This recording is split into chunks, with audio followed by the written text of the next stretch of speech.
Hello friends, I am Kishan. Ambition पाठशाला में आपका स्वागत है। तो आज हम 12th क्लास की बुक इंडियन इकोनॉमिक डेवलपमेंट के second chapter 5 year plans in India goals and achievements के 5th पार्ट की स्टडी करेंगे, जो कि इस चैप्टर का बहुत ही ज्यादा इंपॉर्टेंट टॉपिक है। फ्रेंड्स, लास्ट वीडियो में हमने लॉन्ग पीरियड गोल्स की कंप्लीट स्टडी करी थी। अगर आपने इस वीडियो को नहीं देखा है तो प्लीज प्लेलिस्ट में जाकर वीडियो को जरूर देखना। तो आज हम शॉर्ट पीरियड गोल्स की कंप्लीट स्टडी करेंगे। शॉर्ट पीरियड गोल्स मींस अल्पकालीन उद्देश्य जो किसी स्पेसिफिक ऑब्जेक्टिव के लिए बनाए जाते हैं। तो गाइस स्टार्ट करते हैं। फ्रेंड्स, आज की क्लास में हम शॉर्ट पीरियड गोल्स की कंप्लीट स्टडी करेंगे। तो शॉर्ट पीरियड गोल्स का मतलब क्या होता है? शॉर्ट पीरियड गोल्स वो गोल होते हैं गाइस जिनका कोई स्पेसिफिक ऑब्जेक्टिव हुआ करता था, जो किसी स्पेसिफिक ऑब्जेक्टिव के लिए बनाए जाते थे। अगर वो ऑब्जेक्टिव या पर्पस पूरा हो जाता था तो गाइस ये जो शॉर्ट पीरियड गोल्स थे उनका ऑटोमेटिकली एंड हो जाता था। बट जो लॉन्ग पीरियड गोल्स थे वो ईच 5 ईयर प्लान में कॉमन हुआ करते थे, उनके अंदर कोई चेंजेस नहीं होते हैं। बट जो शॉर्ट पीरियड गोल्स होते हैं वो किसी स्पेसिफिक ऑब्जेक्टिव या पर्पस के लिए बनाए जाते हैं और पर्पस के कंप्लीट होने पर ये ऑटोमेटिकली इनका एंड हो जाता था। तो गाइस आज की क्लास में हम principal objectives of 5 year plan की स्टडी करेंगे। मतलब जो ईच 5 ईयर प्लान थे, मतलब जो फर्स्ट 5 ईयर प्लान था वो 1951 में लॉन्च हुआ था और जो लास्ट 5 ईयर प्लान था वो 2012 में लॉन्च हुआ था। तो प्लानिंग कमीशन के according 12th 5 year plan launch हुए थे प्लानिंग कमीशन के अंदर, और हर किसी 5 ईयर प्लान का एक स्पेसिफिक ऑब्जेक्टिव हुआ करता था। तो गाइस उन्हीं प्रिंसिपल ऑब्जेक्टिव्स की स्टडी करते हैं। तो जो फर्स्ट 5 ईयर प्लान था उसका जो प्रिंसिपल ऑब्जेक्टिव था increase production in agriculture sector. मतलब 1951 से लेके 1956 तक जो फर्स्ट 5 ईयर प्लान था उसका जो ऑब्जेक्टिव था increase in the agriculture sector के प्रोडक्शन में इंक्रीज करना था। मतलब पर हेक्टेयर प्रोडक्टिविटी बढ़ानी थी, प्रोडक्शन बढ़ाना था। सेकंड 5 ईयर प्लान, तो जो सेकंड 5 ईयर प्लान था उसका जो प्रिंसिपल ऑब्जेक्टिव था इंक्रीज इन इंडस्ट्रियल प्रोडक्शन। मतलब जो औद्योगिक क्षेत्र था उसके प्रोडक्शन में वृद्धि करना था। जो फ्रेंड्स जो सेकंड 5 ईयर प्लान था उसी टाइम पीरियड पर भारत सरकार आईपीआर पॉलिसी लेके आई थी, मतलब इंडियन इंडस्ट्रियल पॉलिसी रिजोल्यूशन लेके आए थे। उस टाइम पीरियड पर जो पीएसयूज था उनको बहुत ज्यादा प्रोत्साहित किया गया था और उनके प्रोडक्शन में वृद्धि के लिए सरकार ने बहुत सारे प्राइवेट इंडस्ट्रियल सेक्टर के ऊपर रिस्ट्रिक्शंस लगा दी थी। तो इसके माध्यम से सरकार इंडस्ट्रियल सेक्टर के प्रोडक्शन में वृद्धि करना चाहती थी। तो थर्ड 5 ईयर प्लान जो कि इसके अंदर फोकस किया गया था सेल्फ सफिशिएंसी इन दी फूड ग्रेन। तो गाइस जो थर्ड 5 ईयर प्लान था उसके अंदर हमारा इंडिया पाकिस्तान का युद्ध हुआ था, चाइना इंडिया का युद्ध हुआ था। तो उस टाइम पीरियड पर इंडिया के अंदर फूड ग्रेन की शॉर्टेज हो गई थी। तो गाइस जो थर्ड 5 ईयर प्लान था उसके अंदर भारत सरकार द्वारा प्लानिंग कमीशन द्वारा सेल्फ सफिशिएंसी के ऊपर फोकस किया गया था। मतलब खाद्य खदान वस्तुओं के अंदर भारत का आत्मनिर्भर बनना बहुत ज्यादा जरूरी था, बिकॉज इंडिया की जो इकोनॉमी थी उसके अंदर पॉलिटिकल इंटरवेंशन होने लगी थी फॉरेन कंट्रीज की। तो गाइस जो थर्ड 5 ईयर प्लान था उसके अंदर जो प्राइमरी ऑब्जेक्टिव था, प्रिंसिपल ऑब्जेक्टिव था, वो सेल्फ सफिशिएंसी था। फोर्थ 5 ईयर प्लान के अकॉर्डिंग प्राइस स्टेबिलिटी को फोकस में रखा गया और fuller utilisation of man power. तो जो गाइस फोर्थ 5 ईयर प्लान था उसके अंदर प्राइस स्टेबिलिटी, मतलब जो वस्तुओं की कीमत में उतार चढ़ाव होते हैं उसको स्टेबल रखना एक प्राइमरी मोटिव था। और दूसरी बात जो मैन पावर था इंडिया का उसका फुलर यूटिलाइजेशन करना था। मतलब हर वो व्यक्ति जो काम करना चाहता है उसे काम मिलना चाहिए, मैन पावर का फुल यूटिलाइजेशन होना चाहिए। Fifth and sixth 5 year plan common थे। उसके अंदर एक सबसे ज्यादा जो प्रायोरिटी दी गई थी एलिवेशन ऑफ पॉवर्टी, मतलब निर्धनता को दूर करना था, जो गरीबी थी उसको दूर करना था। गाइस अगर किसी कंट्री के अंदर अगर वहां की पॉपुलेशन पुअर होती है तो वहां पर अनएम्प्लॉयमेंट, लोगों का लिविंग स्टैंडर्ड बहुत ही ज्यादा दयनीय स्थिति में होता है। तो गाइस जो फिफ्थ और सिक्स्थ 5 ईयर प्लान थे उसके अंदर एलिवेशन ऑफ पॉवर्टी, मतलब निर्धनता को दूर करने के ऊपर फोकस किया गया था। और जो सेवंथ 5 ईयर प्लान था ग्रेटर एम्प्लॉयमेंट अपॉर्चुनिटीज, मतलब रोजगार के नए अवसरों के ऊपर बहुत अधिक फोकस किया गया था सरकार के द्वारा। जो 8th 5 ईयर प्लान था उसके अंदर full employment and universalization of education. तो गाइस जो 8th 5 ईयर प्लान था उसके अंदर फुल एम्प्लॉयमेंट के ऊपर फोकस किया गया था। मतलब हर वो व्यक्ति जो काम करना चाहता है उसे काम मिलना चाहिए एग्जिस्टिंग मार्केट रेट पर। और शिक्षा का यूनिवर्सलाइजेशन, मतलब शिक्षा का जो स्तर था उसका बहुत अधिक व्यापक स्तर बनाना था। मतलब जो शिक्षा था उसको हर किसी गांव कस्बे तक पहुंचाना था। ये सरकार का 8th 5 ईयर प्लान के अंदर प्राइमरी प्रिंसिपल ऑब्जेक्टिव था। 9th 5 ईयर प्लान उसके अंदर growth, price stability, environment, sustainability के ऊपर फोकस किया गया था। तो गाइस देश के अंदर उस टाइम पीरियड पर जो प्राइस के अंदर फ्लक्चुएशन होने थे उनको कंट्रोल करना था और इन्वायरमेंट, सस्टेनेबिलिटी के ऊपर भी ध्यान दिया गया था। तो मतलब गाइस जो ग्रोथ होती है, प्रोडक्शन होता है, उसकी वजह से इन्वायरमेंट के अंदर जो पॉल्यूशन होता है तो उसको कंट्रोल करने के ऊपर भी ध्यान दिया गया था, साथ में ग्रोथ के ऊपर भी ध्यान दिया था और प्राइस स्टेबिलिटी के ऊपर भी ध्यान दिया था, मतलब कीमत स्थिरता पर। और जो 10th 5 ईयर प्लान था उसके अंदर बेटर क्वालिटी ऑफ लाइफ, मतलब लोगों के लिविंग स्टैंडर्ड के ऊपर ध्यान दिया गया था, लोगों का जीवन निर्वाह बेहतर करने के ऊपर ध्यान दिया गया था सरकार के द्वारा। और जो 11th 5 ईयर प्लान था उसके अंदर भी देखो गाइस पॉवर्टी रिडक्शन के ऊपर ध्यान दिया गया था, मतलब गरीबी को दूर करना, job creation and protection of the environment. तो गाइस जो 11th 5 ईयर प्लान था उसके अंदर निर्धनता को दूर करना, नई जॉब्स क्रिएट करना और इन्वायरमेंट को प्रोटेक्ट करना, ये प्रिंसिपल ऑब्जेक्टिव था 11th 5 ईयर प्लान का। और गाइस जो 12th 5 ईयर प्लान था, जो लास्ट 5 ईयर प्लान था, उसके अंदर sustainable development and inclusive growth के ऊपर फोकस किया गया था। तो गाइस जो सस्टेनेबल ग्रोथ होती है, डेवलपमेंट होती है, उसका मतलब क्या होता है? सस्टेनेबल ग्रोथ का मतलब होता है कि जो रिसोर्सेस होते हैं उनका फुल एंड इफिशिएंट यूज करना है, जिससे प्रेजेंट जनरेशन की नीड्स भी पूरी हो और जो आने वाली फ्यूचर जनरेशन है उसके लिए संसाधनों की अवेलेबिलिटी में कोई कमी ना हो, उसको बोलते हैं हम सस्टेनेबल ग्रोथ। और इंक्लूसिव ग्रोथ का मतलब होता है समावेशी ग्रोथ, मतलब ऐसा नहीं होना चाहिए कि किसी पर्टिकुलर पर्सन की ग्रोथ हो रही है, नहीं, पूरी सोसाइटी की ग्रोथ होनी चाहिए। तो गाइस ये थे प्रिंसिपल ऑब्जेक्टिव। फ्रेंड्स इस टेबल की हेल्प से हम 5 ईयर प्लान्स को और अच्छे से समझ पाएंगे। तो फ्रेंड्स जो 5 ईयर प्लान्स थे क्या उनके प्रिंसिपल ऑब्जेक्टिव्स ही हुआ करते थे? नहीं फ्रेंड्स, उनके साथ में कुछ जनरल ऑब्जेक्टिव्स भी हुआ करते थे। तो ईच 5 ईयर प्लान में प्रिंसिपल ऑब्जेक्टिव्स भी हुआ करते थे और कुछ जनरल ऑब्जेक्टिव्स भी हुआ करते थे। तो फ्रेंड्स जो फर्स्ट 5 ईयर प्लान था वो 1 अप्रैल 1951 से लेके 31 मार्च 1956 तक था। तो फ्रेंड्स इसका जो प्रिंसिपल ऑब्जेक्टिव था, मतलब प्राथमिक उद्देश्य था, जो इंक्रीज इन एग्रीकल्चर प्रोडक्शन, मतलब कृषि क्षेत्र के उत्पादन में वृद्धि करना, पर हेक्टेयर प्रोडक्टिविटी बढ़ाना, प्रोडक्शन बढ़ाना। और साथ में फ्रेंड्स इसका एक और ऑब्जेक्टिव था equitable distribution of production, income and wealth, मतलब जो प्रोडक्शन है, इनकम है, वेल्थ है, उसका इक्विटेबल डिस्ट्रीब्यूशन होना चाहिए। ऐसा नहीं इनकम के कुछ रिसोर्सेज कुछ व्यक्तियों के पास ज्यादा जा रहे हो और कुछ लोगों के पास बहुत कम जा रहे हो जो अपनी बेसिक नीड्स भी पूरा नहीं कर पाते हैं। तो फ्रेंड्स इसका जो सेकंड ऑब्जेक्टिव था फर्स्ट 5 ईयर प्लान का वो equitable distribution of income, wealth and production था। फ्रेंड्स सेकंड प्लान की स्टडी करते हैं जो 1 अप्रैल 1956 से 31 मार्च 1961 तक चला था। तो फ्रेंड्स इसका जो प्रिंसिपल ऑब्जेक्टिव था इंक्रीज इन इंडस्ट्रियल प्रोडक्शन।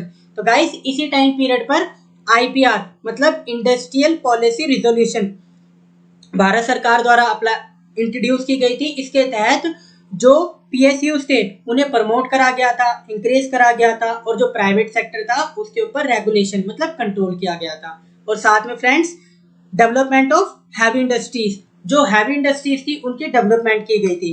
और थर्ड 5 ईयर प्लान था जो 1 अप्रैल 1961 से लेके 31 मार्च 1966 तक चला था। तो फ्रेंड्स इस टाइम पीरियड में जो प्राइमरी ऑब्जेक्टिव था इस 5 ईयर प्लान का वो था self sufficiency in food grain production.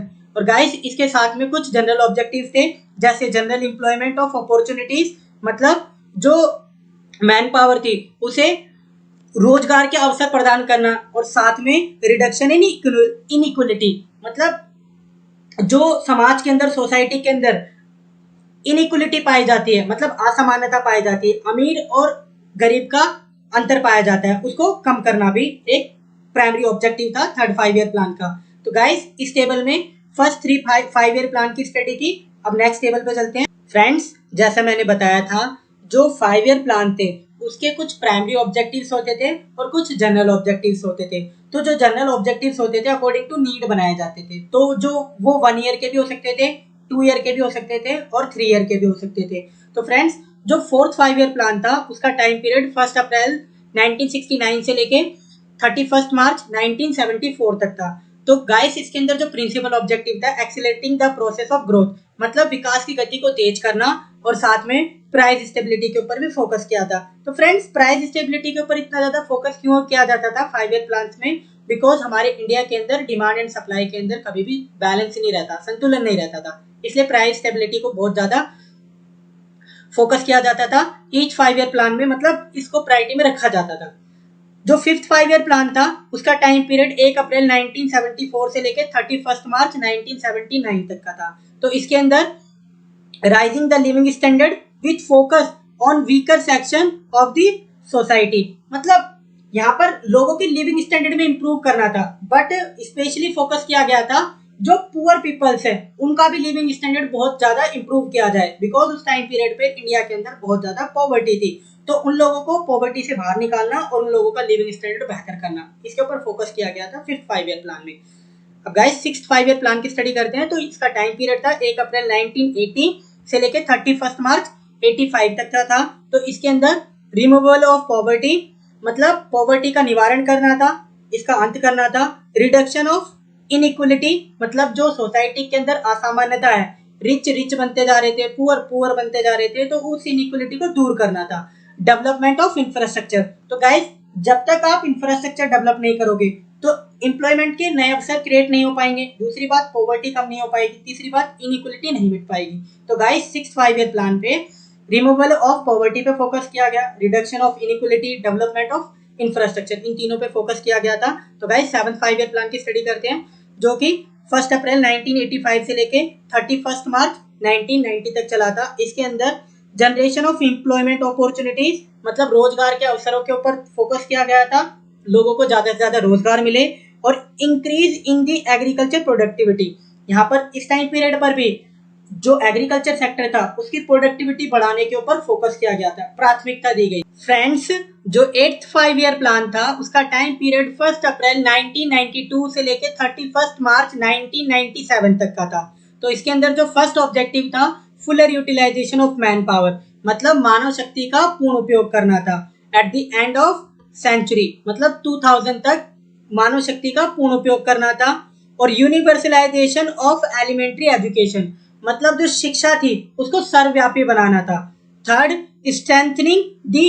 Strengthening of infrastructure, मतलब जो आपका आधारिक संरचना थी उसको और मजबूत करना था। तो ये 8th 5 ईयर प्लान के ऑब्जेक्टिव्स थे।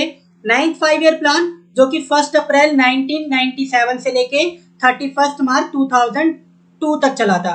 तो इसके अंदर एग्रीकल्चर एंड रूरल डेवलपमेंट के ऊपर फोकस किया गया था, मतलब जो कृषि थी और गांव के विकास के ऊपर फोकस किया गया, इसकी डेवलपमेंट के ऊपर फोकस किया गया।